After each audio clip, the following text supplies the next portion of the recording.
Price the lord. ಎಲ್ಲರಿಗೂ ಶುಭ ಮುಂಜಾನೆ. ಈ ದಿನದ ದೇವರ ವಾಕ್ಯ 1 ಪೇತ್ರ 5ನೇ ಅಧ್ಯಾಯದ 7ನೇ ವಾಕ್ಯ. ನಿಮ್ಮ ಚಿಂತೆಯನ್ನೆಲ್ಲ ಆತನ ಮೇಲೆ ಹಾಕಿರಿ, ಆತನು ನಿಮಗೋಸ್ಕರ ಚಿಂತಿಸುತ್ತಾನೆ. ಹೌದು ಪ್ರಿಯರೇ, ನಮ್ಮ ಜೀವಿತದ ಚಿಂತೆಗಳು ಏನೇ ಇದ್ದರೂ ಕೂಡ ನಾವು ದೇವರ ಮೇಲೆ ಆ ಚಿಂತೆಗಳನ್ನ ಹಾಕೋಣ. ಸಾಮಾನ್ಯವಾಗಿ ಚಿಂತೆಗಳು ಎಂದು ಮನುಷ್ಯನಿಗೆ ಬರುವಾಗ ಆ ಚಿಂತೆಗಳ ಮೂಲಕವಾಗಿ ಮನುಷ್ಯ ಅನೇಕ ಒಂದು ಕಷ್ಟದ ಹಾದಿಗಳಲ್ಲಿ, ಅನಾರೋಗ್ಯದ ಹಾದಿಗಳಲ್ಲಿ ಹಾದು ಹೋಗಬೇಕಾಗಿರುತ್ತದೆ.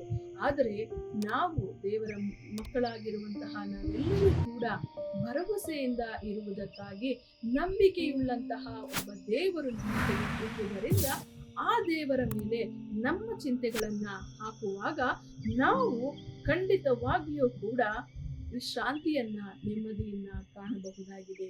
ಈ ದಿನದಲ್ಲಿ ನಿಮ್ಮ ಚಿಂತೆ ಏನೇ ಆಗಿದ್ದರೂ ಕೂಡ ಅದನ್ನು ಕ್ರಿಸ್ತನ ಮೇಲೆ ಹಾಕಿರಿ. ಯಾಕಂದ್ರೆ ದೇವರ ವಾಕ್ಯ ಹೇಳ್ತದೆ, ಆತನು ನಿಮಗಾಗಿ ಚಿಂತಿಸುತ್ತಾನೆ. ಆತನು ನಿಮಗಾಗಿ ಚಿಂತೆ ಮಾಡುವಾಗ ನಿಮಗೆ ನಿಮ್ಮ ಜೀವಿತಕ್ಕೆ ಯಾವುದೆಲ್ಲ ಒಳ್ಳೆಯದು ಆ ಎಲ್ಲಾ ಒಳ್ಳೆ ಕಾರ್ಯವನ್ನ ಮಾಡುವಾತನಾಗಿದ್ದಾನೆ. ಪ್ರಿಯರೇ, ನಾವು ಏನನ್ನು ಮಾಡಲು ಸಾಧ್ಯವಾಗಿರದ ಒಂದು ಸಮಯದಲ್ಲಿಯೂ ಕೂಡ ಆತನು ನಮಗೆ ಸಹಾಯಕನಾಗಿದ್ದು ನಮಗೆ ಉತ್ತರವನ್ನ ಕೊಡುವಾತನಾಗಿದ್ದಾನೆ. ಆದುದರಿಂದ ಈ ದಿನ ನಮ್ಮ ಎಲ್ಲಾ ಚಿಂತೆಗಳನ್ನ ಆತನ ಮೇಲೆ ಹಾಕೋಣ. ಪ್ರಾರ್ಥನೆ ಮಾಡೋಣ.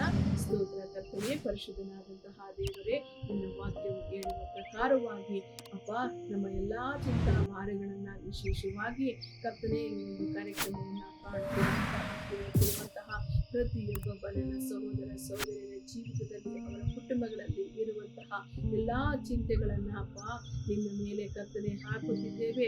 ಪ್ರತಿಯೊಬ್ಬೊಬ್ಬರನ್ನ ಚಿಂತೆಗಳಿಂದ ಬಿಡುಗಡೆ ಮಾಡು ಕರ್ತನೆ.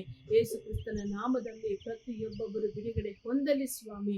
ಚಿಂತೆಯಿಂದ ಬಿಡುಗಡೆ ಹೊಂದಿದವರಾಗಿ ಸಂತೋಷದಿಂದ ಕರ್ತನೆ ಅವರ ಜೀವಿತವನ್ನು ನಡೆಸುವುದಕ್ಕಾಗಿ ಯೇಸು ಕ್ರಿಸ್ತನ ನಾಮದಲ್ಲಿ ಪ್ರಾರ್ಥಿಸಿ ಬೇಡಿಕೊಂಡಿದ್ದೇನೆ ಕರ್ತನೆ, ಆಮೆನ್.